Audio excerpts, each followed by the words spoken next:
Hi there, folks, and welcome to another episode of Michael's Backyard Marina. Today, we've got what? Oh, there's been a few of you asking about. And so a few of you left a comment. It's like, seeing that old Johnson in the background is just killing me. When are you going to work on that? Soon. We got a few other projects ahead of it, but soon. This here, you've probably already seen the video on this by now. I've got this one videoed. All I got left to do is put it on the water, test it, get that footage out there, and that'll be hitting you real soon. Or it's already been out there, let's just say it. I don't know, it's coming out there. It's out there somewhere by now, I'm sure. But this is a 1955 Johnson 25 horse Seahorse. It is, I'm guessing, considerably a little bit heavier than this guy. This is a 1990 25 horse Johnson Seahorse. And physical, let me bring you over here. I gotta walk you around both of these just to give you, let's just give you some sneak preview on something coming up and something you've already seen by now, I'm sure. So, just to give you an idea of the physical size of these two. These are side by side on the same type of engine stand. But you can see the hood size here. Very similar. You know, you're talking what, 35 years difference? 1955 to 1990. But yeah, you can see how much this hood's just a little more massive and a lot more aluminum than the 1990. But it is just a neat old engine. And we'll talk more about that later on in that video. But I will tell you a couple of things, and I'll repeat myself when I finally get to that video. But the guy I bought it from, you guys are gonna be surprised at what I picked this up for, how much I paid for it. It wasn't a lot. Got to get my fan blowing on my GoPro. Keep it from overheating because it's an action camera and it's designed to be going downhill on a mountain bike at 4,000 miles an hour and keeping itself cool. Then why did you make it in black? You guys got to help me understand this. Why are all these trolling motors that are out there that operate in the sun, all these cameras that you're supposed to have outside in activity, out there on the activity things, why are they black? Why aren't they silver or white or something that doesn't help it absorb even more heat? Okay, rant's over. Appreciate you listening. But anyway, I picked this old girl here up, and it's all complete except for one little latch that's broke off here, and I doubt I'll ever be able to find one, but that's okay. The other side's still intact, and maybe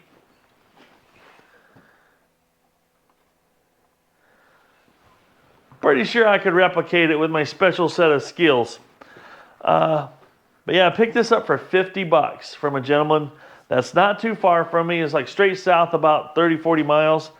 And it's sat. He bought it from the guy that had a 1955, what was that, I think it was a 1955 Sea Nymph aluminum boat. And this thing was cool because the castings around the aluminum at the front were big old aluminum castings that wrapped around and riveted and came way back down the boat. The transom supports were cast aluminum riveted. I mean, it was a beautiful old boat. It's a little 14-footer, I think.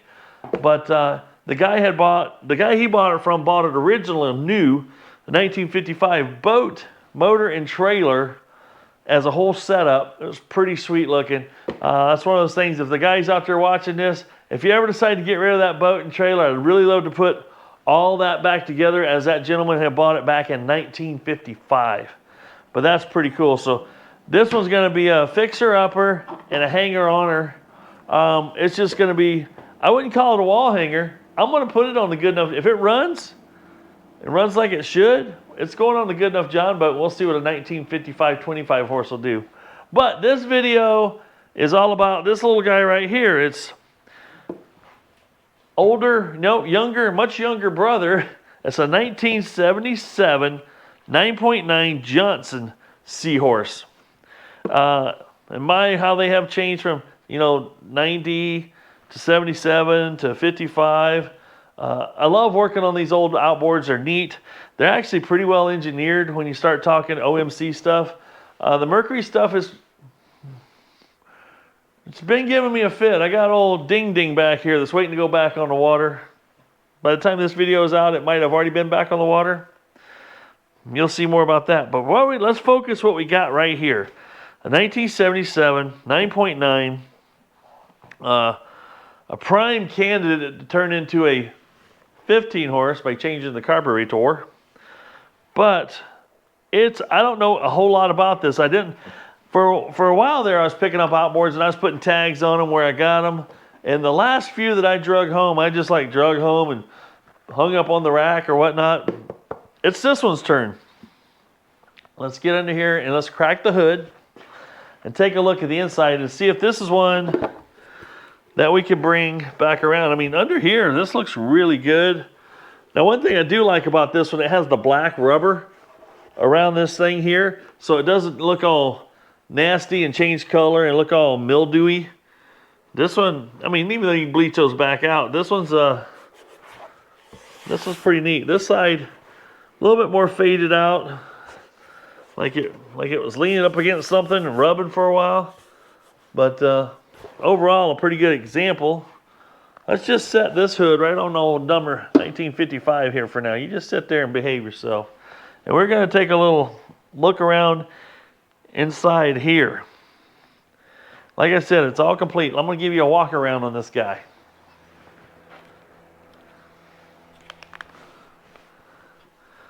And this one here, you know, you can tell it's a little dusty. Paint's a little more faded. A little more, I don't know. I think some of these things, when you see the paint gone like this sometimes, and it's not discolored, but it's just peeling off, you know, the mice will get in here and they'll pee all over this stuff. This doesn't smell like it has been that way, but urine will just take the paint right off. But this almost looks better in my camera lens than it does in real life. But yeah, it looks like this has got some clear hose on it. It looks like let's just pull this into gear, if it'll go. Come on, get in gear. There we go. See if this throttle.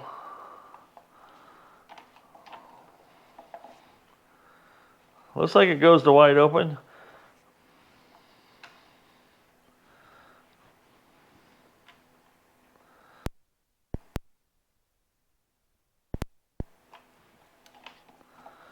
Just playing around here. It's like it doesn't want to go back to.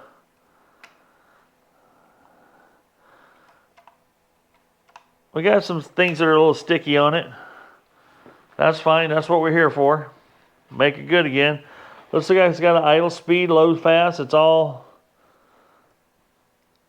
Be curious. These are all plastic parts. Those would be having to take it apart and lube so they move a little bit more better than they should.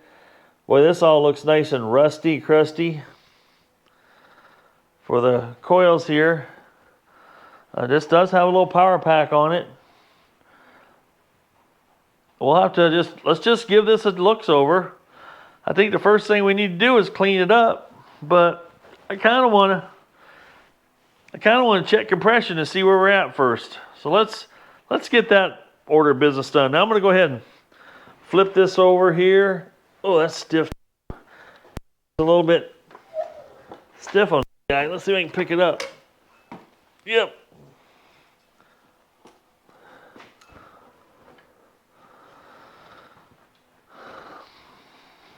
Nasty.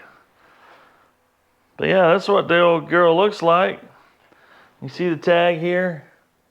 It's got a tag on it still, so I was able to determine what year it is, which was nice. I'm just looking things over with you here. You're right. The camera's right with my eyeballs here. It's all complete.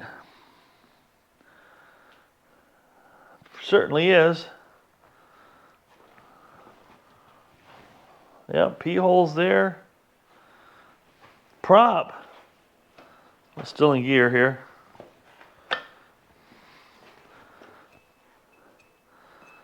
But the prop, I mean, it spins nice and free, and the prop, you know, it looks like it's been through some sand, but it hasn't been banged up too much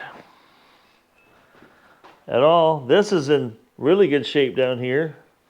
So overall, it's been, let's just call it not abused. Even you can still see most of the writing here on the handle, the slow, shift, start, fast. This little piece here looks like a little piece of leather, still intact. Now I like this model a lot because it has a gear, you know, a shaft and a gear still through here, and not that cable that costs you, oh no, $110 when it breaks. These don't break unless you know, screw up. All right, let's pull the spark plugs out and take a look and see what we got there. All the bolt heads are all still painted, which is good to see. And spark plugs don't look rusty or anything. I'm gonna pull it out and take a quick look here. Like to get this one running good because I've yet to put a 10 horse on the old Good Enough John boat and see what it'll do with a 10 horse on it. Woo! Burning a little dark, a little rich. Leave that one there. And you guys can see that, can't you?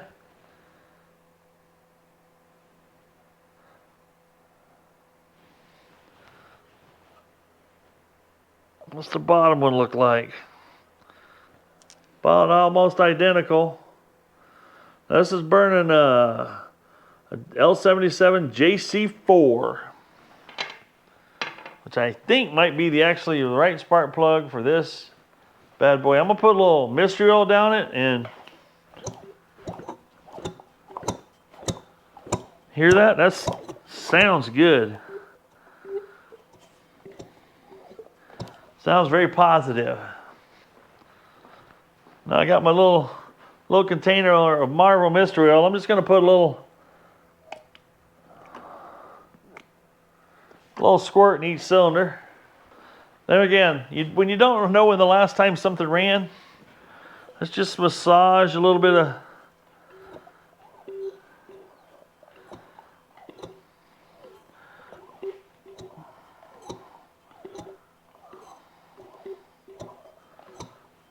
there we go. That all feels pretty good.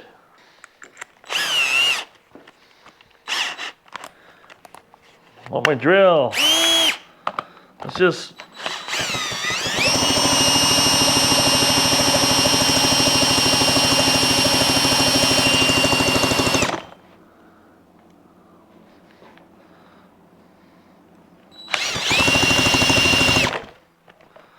well, that seems to sound pretty good. Let's see what the compression tester has to tell us. Currently at 0. What we got? 90, 100. 100 and let's call it 5. Did that come down at all? Oh yeah, 105. I can dig on it. Now some of you are gonna say, yeah, just put some stuff down the cylinder. Of course it's gonna have good compression. Well, yeah. It also runs with lube while it's running, called 2-stroke oil and everything else, so it'll be fine.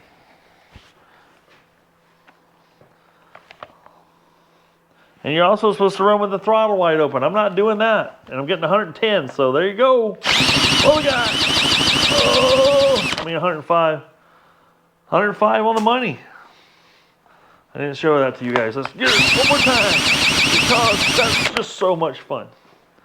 There you go. Take a close look. I'll just bump down a little bit. 105. We got compression. This one's looking very promising. I like it. Now I'm going to stick the old spark plugs right back in here for now because I'm getting ready to, let's just say we're going to clean this up and make it look a little cleaner than it is today, because I can't stand to work on this filth. But we've answered a very important question. Compression. If I got compression, by golly, this thing will run. Helps if I get the spark plug boot out of the way. There we go. Just thought of something, just for fun, just for giggles and laughs and other words. Let's check the spark real quick. I'm curious. After I put everything away. Oh my. Oh my. I'm gonna turn this around so hopefully you guys can see that. That's a lightning bolt that Ben Franklin would be proud of. Look at that. It's throwing one heck of a spark.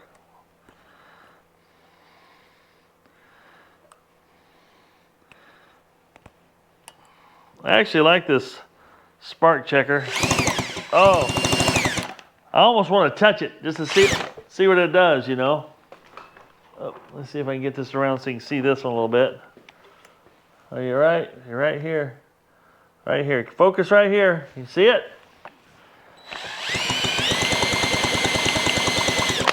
That's beauty, Clark.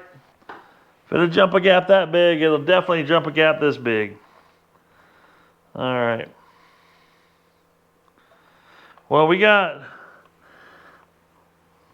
Now, some of you would ask, well, what if you didn't have spark? What would be the first thing you would go after? Well, it depends. If I had spark on one cylinder and not the other, I'd probably, you know, switch out the coil packs and see if that made a difference. If it moved. That way, then I know that the power pack was good. And there's a way to test these power packs. And one guy sent me a part number and said, hey, you can buy these and test these power packs out. But then it's like $125 to buy a power pack and or to buy the tester, and you can pick up a power pack brand new for like 65, 70 bucks. So it's like, well, do I, don't I? I didn't, because I'm thinking myself, I have to reason it out sometimes.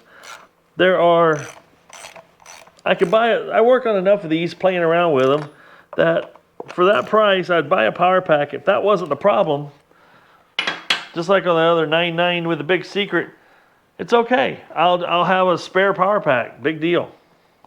And I'll just, you know, have a spare one in the future to do things with. And then I know whether it's good or bad.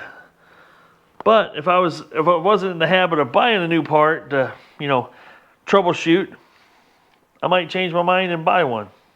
There again. Okay, we're gonna go ahead and lower this back down, because I'm getting ready to, probably should just go ahead and clamp this bad boy. Now you guys, don't be afraid to spray lube. Are we still in the picture here? Get you some spray lube on these things.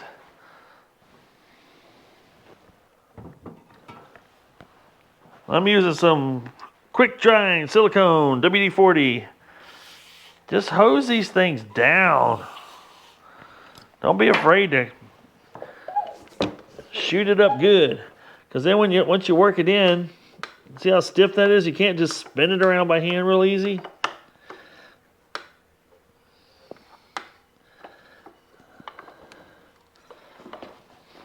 Now what I like to do is I'll get one of them spun down, and then I'll, you know, kind of work this in. There, I just felt that all of a sudden getting easier. Then I'll spray the other side. Work her in or out a couple times. This should just spin. There we go. See that? And use a little lube to kind of flush it. Get that lube worked in there. You see black stuff coming out? That's your aluminum. Yeah, see, that's working like you want it now. We'll go ahead and see if we can work some lube up into this one. This one's stiff. We need to get it. There we go. Don't fight it. Just lube it up. Probably the most neglected thing on a boat is one of these clamps and your wheel bearings on your trailer. The two things you don't even think about giving you a hard day, but you break one of these off because you're torquing on it, because you didn't put any lube on the threads. It's just as bad as not repacking your wheel bearings on a regular basis because you got water in it because you dip it in the lake all the time. All right. Boom, y'all. Okay. Now we're getting ready to soak this down with some, cleaner. Now the one thing I want to do, one thing this is missing, it's missing a choke knob. Bloop, bloop. It's gone. Not even there. The little bushing's not there. The little handle's gone. Just gone. So what I like to do is we'll take this piece of a towel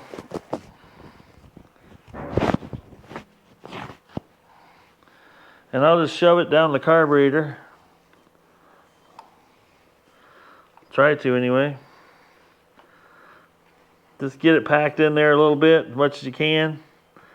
Because when we start putting water down this thing, we don't water just, going all down in the internals. As you guys see me do before, there's all kinds of degreasers and stuff you can use. I've been using this foaming Super Clean.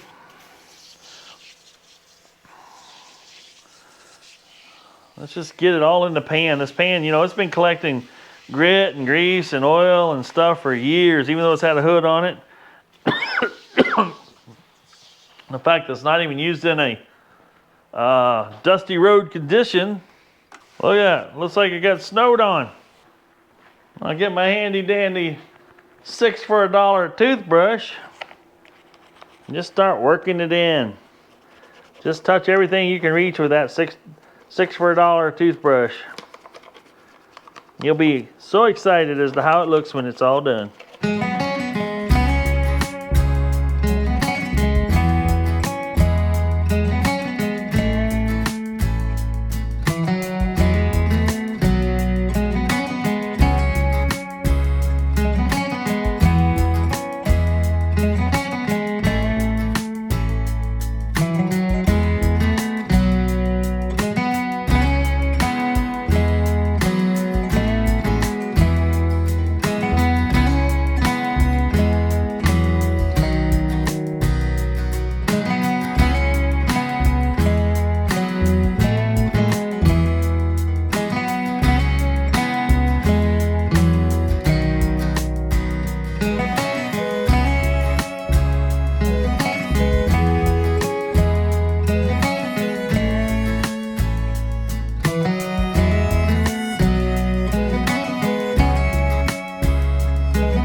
Take a look and see what we got here after all that beautiful scrubbing. Now that took me about 35 minutes or so to clean this up properly. As you can see, there's a lot of paint that's gone off of here, but that's just, it's gonna be that way. But look at the rest of it. It's cleaned up real nice. Something you'd be proud to have and or work on now.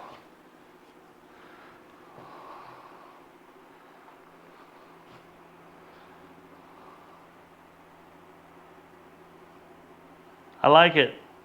Now I can work on it and not feel like I'm catching a disease of any sorts. I can see all the wiring real clearly.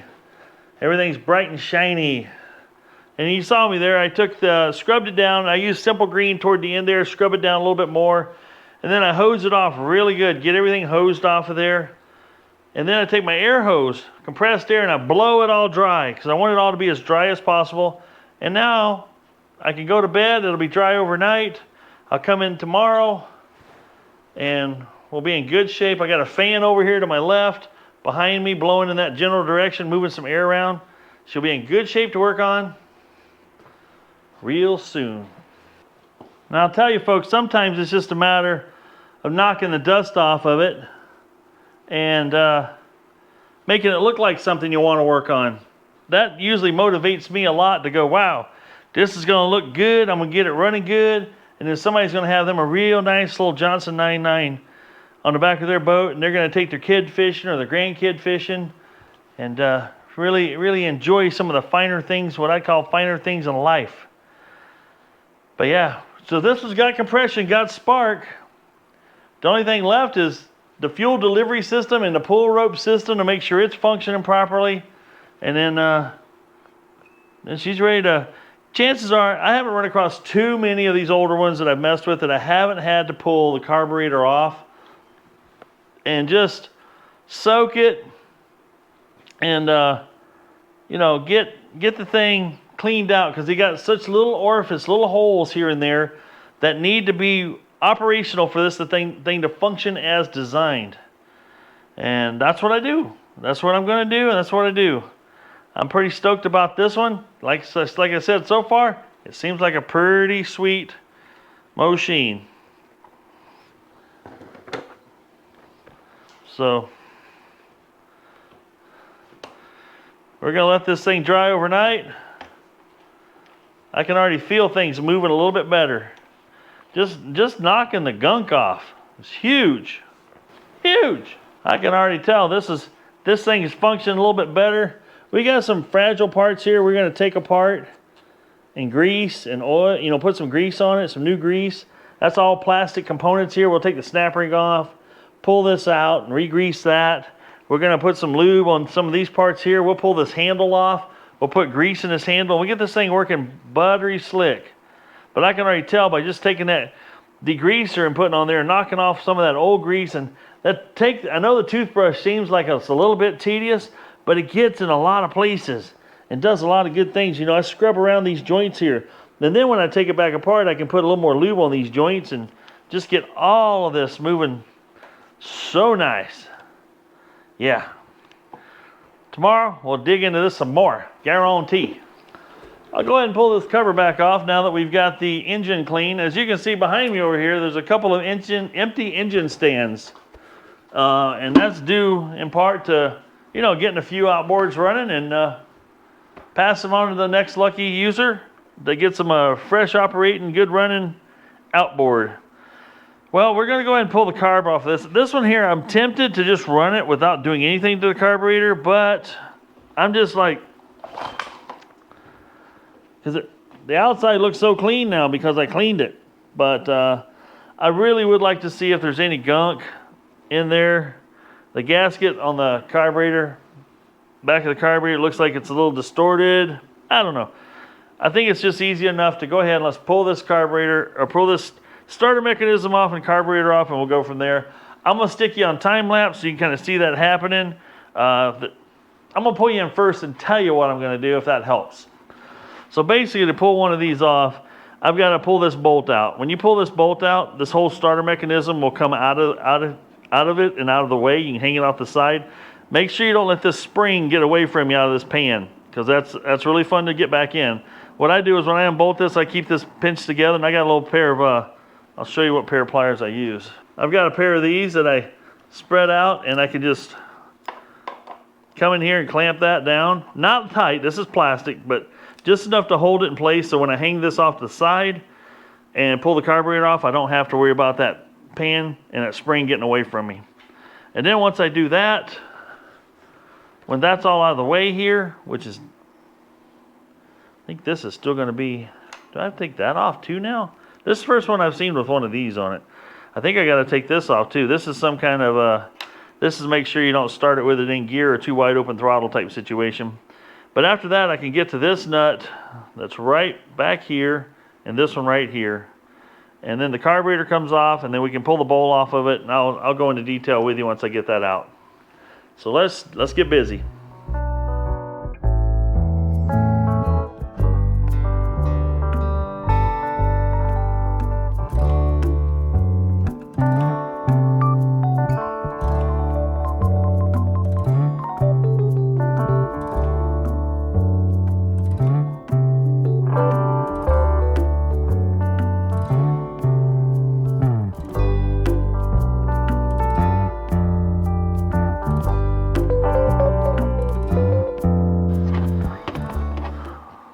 Well, as you guys just saw, that came apart relatively easy.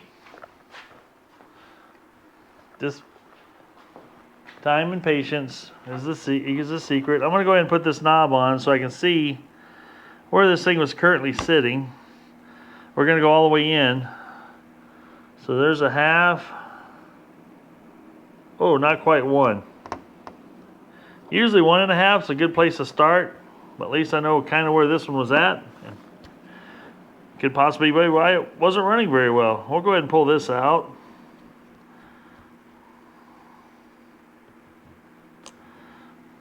Usually when I get most of the way out, this is still threaded on there and I can get that rubber to come out with it. Sometimes the rubber can be a little dried out and not seal so well. And that looks pretty clean. Not much to these. These are really, really simple. We're going to go ahead and pull the bowl off of it. What I can see already in the fuel looks like water coming out. Of course, that's probably water from getting in the car when I just cleaned it too. This thing looks really clean inside. A little dirt and debris in here, not bad.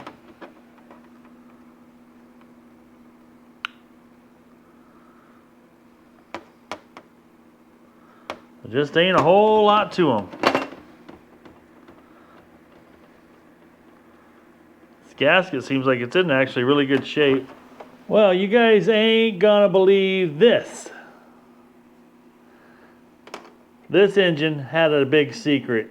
Talk about lucky, lucky, lucky.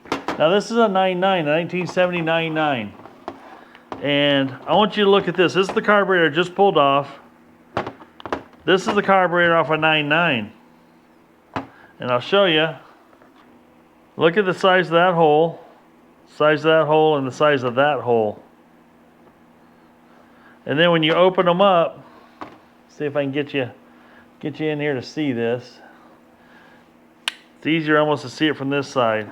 This is what a normal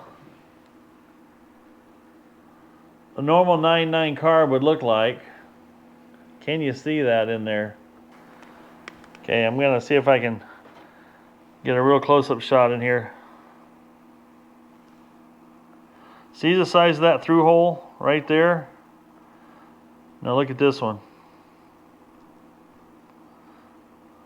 See how much larger that is compared to that one? Huge. And here's the one off another 15 horse. When you go back to this one, you can just see how much smaller that is. So what we've got here is a 15 horse carb. That is amazingly cool. So this 99 was hiding a big old secret from me that I never knew it had. And I honestly don't know when and where I picked this up. This is actually a 1977 Johnson 99, as you saw on the hood. It's even the tag on the side, and I'll show you this. When you look at this tag here, it's a 10R77A, which that means it's a 10 horse and it's a 1977. That's all the information you need there. And so, I don't know what I paid for this outboard, but this carburetor alone is worth $175 to $200 on eBay by itself. They're as rare as hen's teeth to find these 15 horse carbs that are in good shape. And I think I'm going to soak this one a little while. It's got some spotting and some staining on the tube, emulsion tube. Nothing I really should ever worry about. But definitely worth soaking a little bit. The biggest thing on these you want to watch for is this area right in here. I know it's hard to see, but there's 3 little holes down on the bottom here. When you flip this carburetor upside down so the bowl's pointing up, and look up, look on the bottom there, there's 3 holes in there. And those holes, what I like to do is take some brake cleaner and just kind of spray it in here real gently.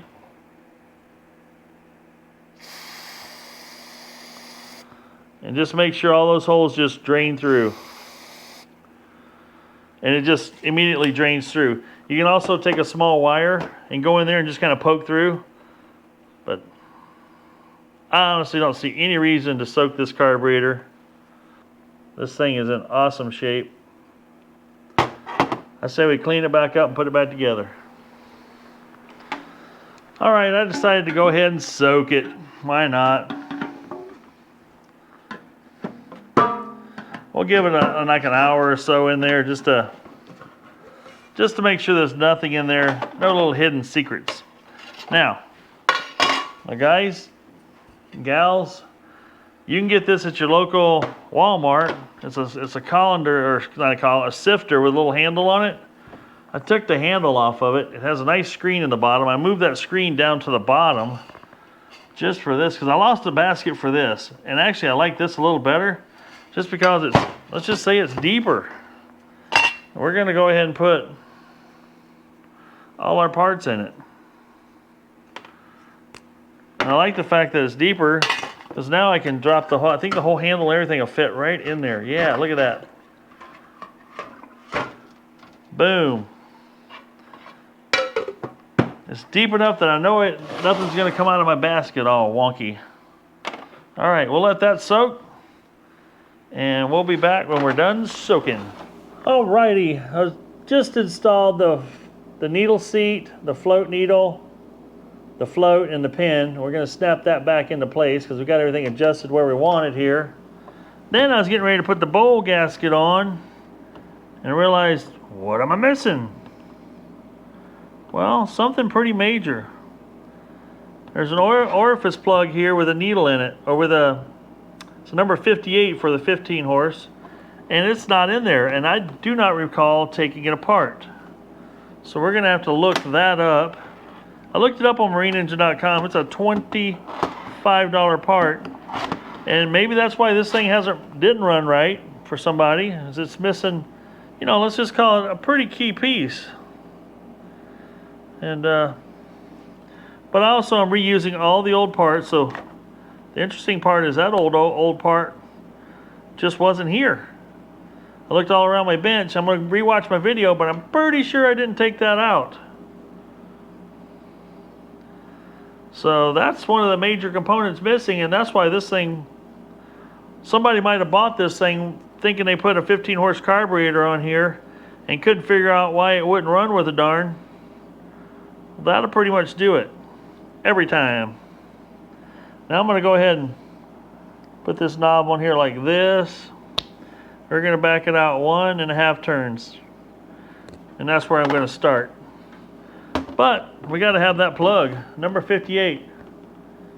Doggone it, not having one of those. But the cool part is, this is there again, we got a 15 horse carburetor here. So that's an expensive little carburetor to buy if you can find one for sale. And if that's all it's missing, now I looked up this model year, but I looked up in what the plug orifice would be if it was a 15 horse, because this is the carburetor that would be on it in that model year. And I didn't look up the 99 one. The 99 one had a number 34 orifice or something plug. Well, this one here is like I said, it's a number 58. And I looked at one of my older carburetors here. This one doesn't have one in it either, but this one's been stripped down ready for cleaning and whatnot a while ago. And it's also just a 99 carburetor. And this is another 15 horse that's all complete, ready to go. So I got to find me an orifice plug. Well, I found a plug, but I found a number 38. And if I go back to my website here, this is a number 54 is what I need. And if I go back, this is on marineengine.com. If I go back, and I go back one more, because this is for a 15 horse. Let's go back one more, whoops, and go a 99, 7799, and I'll just pick any of them. They're all going to have the same carburetor. And look at a number, what is it? 23. Get on down here to number 23. And I see it's a number, what? Wait a minute. Wait a minute. This says a number 54. Ooh, maybe I got the right one here. This one says 38 right on the side here, right on this little thing. It's 38 right there. And this is for a 1977 99. Let's go back one more. Whoop, back. We'll select 15 horse. 15 horse. Same one. Carburetor. And I think it's also a number 23.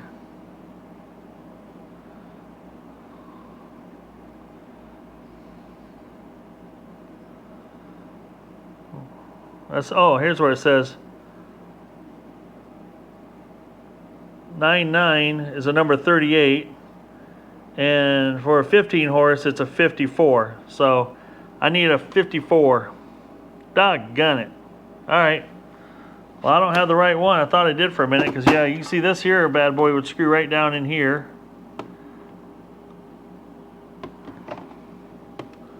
What's going on? Has it got a little booger on it? Yeah, there it goes. So that would easily screw right down into there for a 9.9, but we got to have one for a 15 horse, because we can't have a bigger hole and a lot more air and not let a little bit more fuel come through. So we'll have to get that ordered, because I'm pretty sure I don't have any other 15 horse carbs laying around here. I don't think. I'm not sure. All right, folks, I did some further research on this little 15 horse carb. Here's what I think happened. Let's just talk about it for a second. I have a feeling what happened here is there is the opportunity to turn a 9.9 into a 15 horse by just doing a carburetor swap. This would be a prime candidate for doing it in the 1977. What I feel happened here, and why this thing was in such clean shape, and it's kind of like a carburetor I bought off eBay, which looked like in exactly the same kind of clean shape. The only difference with this carburetor is it's missing this little number 58 plug here. So I got online at marineengine.com. People always ask, where do you get your parts? Well, there's some of them you can only get on marineengine.com. And so I plugged them so much that they should send me more than just a hat and some stickers. They should give us what we should ask for, and you guys put it in the comments, is that, Michael, can you possibly get a discount from marineengine.com? Can you get a code? And if you guys put it in the comments, I'll forward that on to them and see if we can get ourselves a discount and a code. Because by golly, we're throwing their name out there a lot. We should get a little something back for it. And you guys too should get a discount for your stuff as well. Just because you follow me and we did it together as a team. But what I have a feeling happened, somebody bought this carburetor, thought it was bolt-on ready, bolted it on, couldn't get it to run, and they gave up on it. And then they were fed up, I can't get it running, I'm going to sell it to the next joker down the road. Well, that joker happened to be me, and I'm not a joker at all. I call this this is a great find. This is a great discovery, because I bought a 9.9 thinking, okay, just another 9.9 for somebody to take on their, no wake lake and put on their john boat and take their kids and grandkids and all that fishing. Well, the cool part is this actually had a 15 horse carburetor on it. I'll guarantee you this carburetor is worth more than what I paid for the outboard to start with. Is it worth more than the outboard? No. But I guarantee you this is worth more than what I paid for the whole thing. But all I had to do is, there's two things missing. There was the choke lever missing, and the grommet that goes around the square hole in the front of the housing was missing. And this little number 58 plug, I don't know, I call it a main jet, but the plug that goes in here that has a hole in it, they call it a plug something or another. I forget the name of it now. But I ordered one of those. They're $25.99. They had like 9 of them in stock. Also, that grommet that goes in the front, the square bushing that the square choke lever goes in and out of, they had that in stock, and they had the choke lever itself in stock. So I bought all that. It was like $76. And you guys might go, that's a lot of money to spend. It is, but keep in mind, we've already assessed all the other things on this engine. We've got compression, we got spark, we got the recoil start and winder works. The only thing I haven't drained is the gear oil yet, but that's fine. It'll be fine. We can fix that if need be too. Overall, if you assess everything that's gone on here, we're still a lot of money to the good on having a good solid outboard that's going to last us many years to come, or whoever ends up with it. So, all right, that's it for now. I've got the parts ordered. We'll be back when I've got my plug, orifice plug, or whatever you want to call that thing. I call it a main jet. You guys call it what you want. We got that coming, and we'll get the choke back on it and this back on it, and we'll be dropping it in the tank next. So it won't be, we're not a long way from I'm a week away probably from finishing this video, but you guys are only seconds away from seeing me put it back together, drop it in the old test tank over here, give it the onions, see what it'll do, and then we'll also see, before this video comes out, I will have this thing on the Good Enough John boat, and let's just see how it does behind the old Good Enough John boat. Okay? Be back in 2 shakes of a lamb's tail. Why do they say that?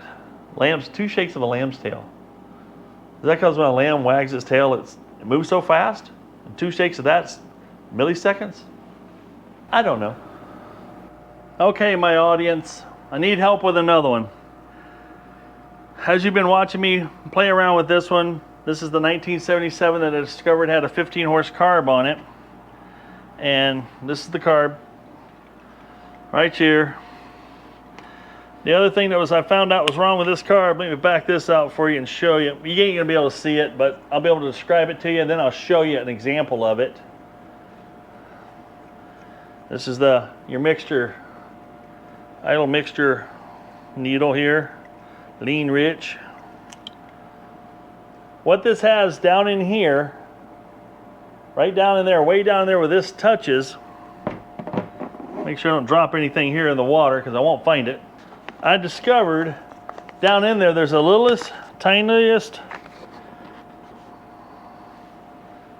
they call it a needle bearing, I believe it was called, that fits on this seat here.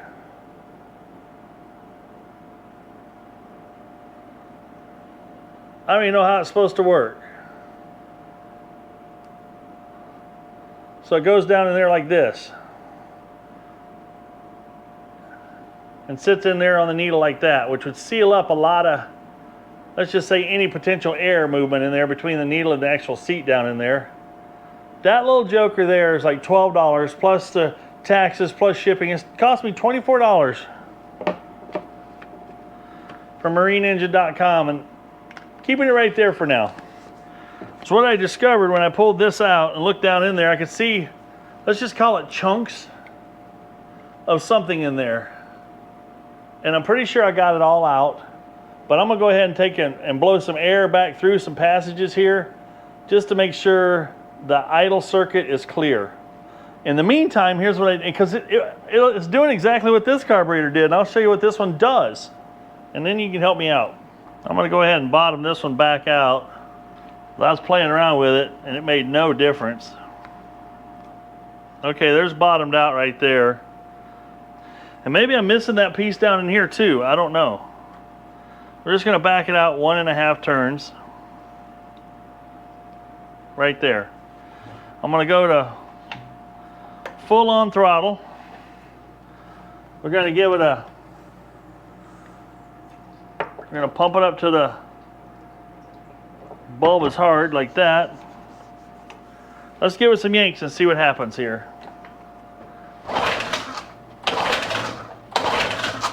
Oops, choke it.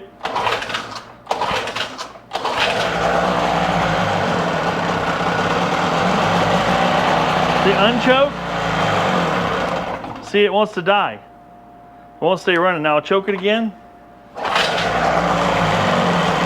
Unchoke, it goes. Starts to die, choke, unchoke.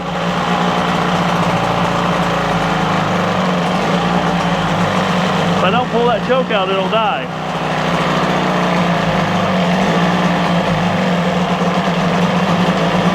This is exactly what it was doing with the other carburetor. This carburetor is fresh rebuilt, never been on an outboard. This one was on the 9.9 with the big secret.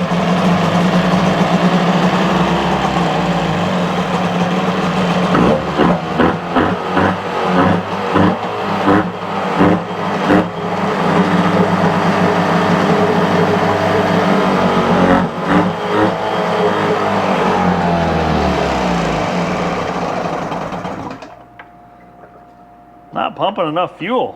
I'm noticing that right now.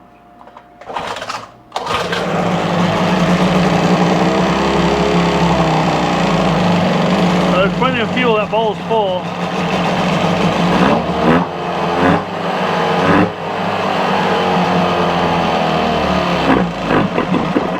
See, no matter what I do, it just wants to blah, blah, blah, blah, blah.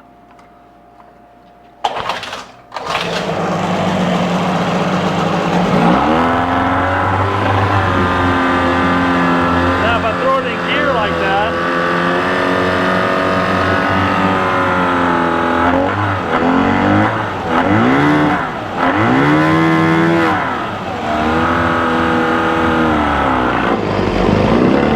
it's trying to bog out.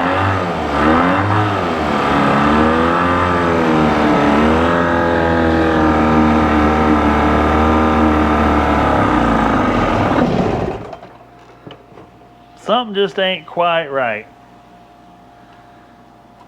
It's going to be a runner once I figure it out. But I think I got I'm gonna try a different hose here in a bit. I think it might be, it could be a little something going on here. But even when it's got enough, you know, the carburetor, when the bowl's full, when you pump this and the bowl's full and the needle seat is shut off, there's usually enough fuel in the carburetor to run it quite a while. When you ever unplug these and let them run dry, it takes a minute. So for it to be saying it's running dry just because it's, you know, not pumping right, when I fill the carburetor up, it should run for a bit.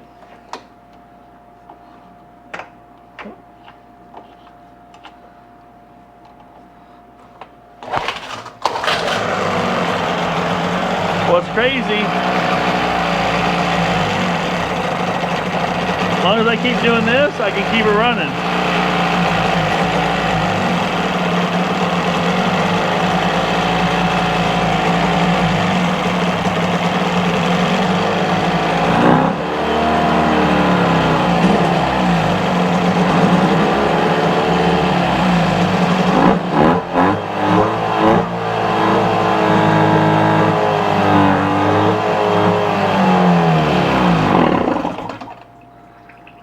That might be out of gas, but I doubt it.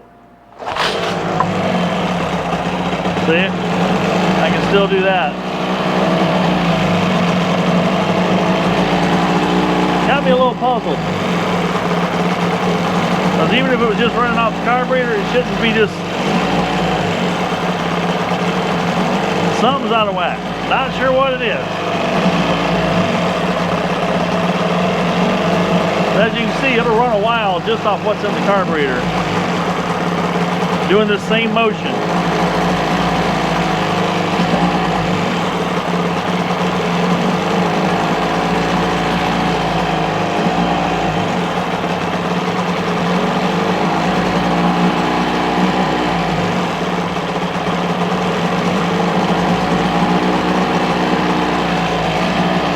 See what I mean?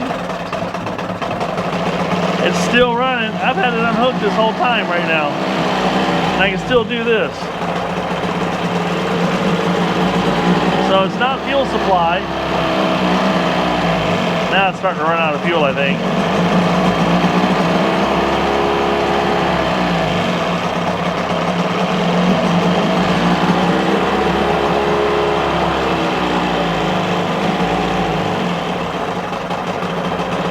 It's still going. That's what I mean. It'll run a long time on what's in the bowl. But it was doing the same thing with the, this is a plastic upper, plastic bowl carburetor.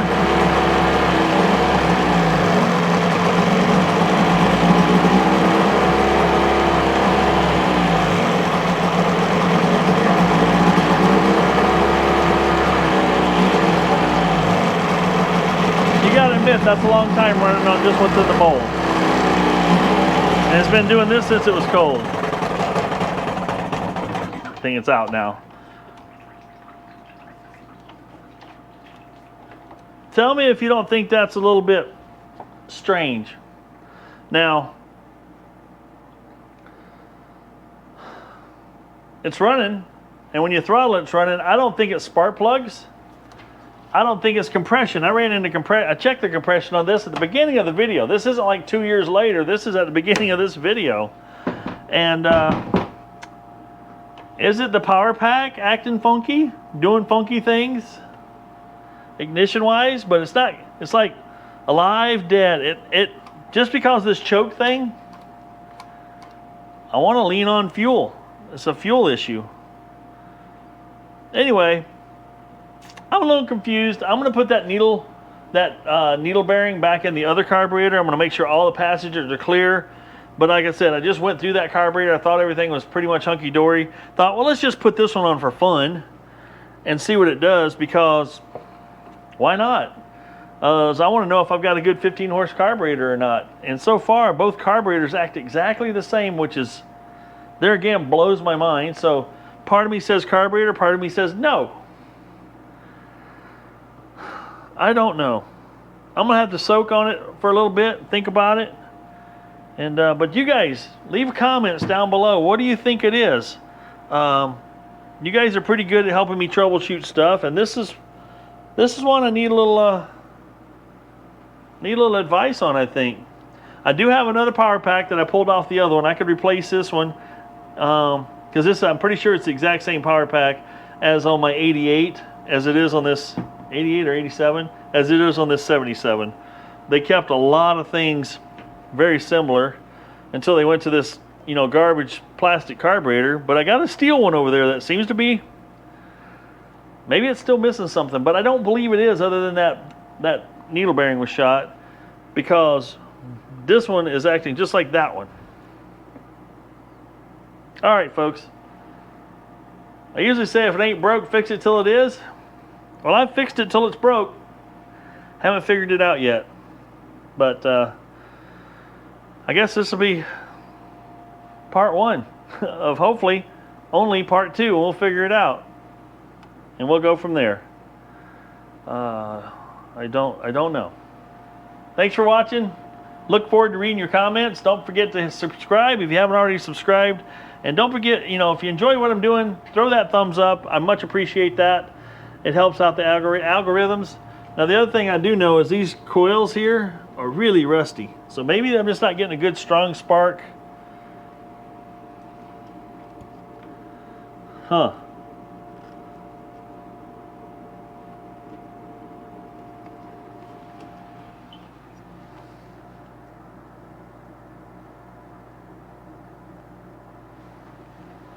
Now, one of these coils, the windings that run around the outside, let me get you over here. Get over here. Can't see from where you're at.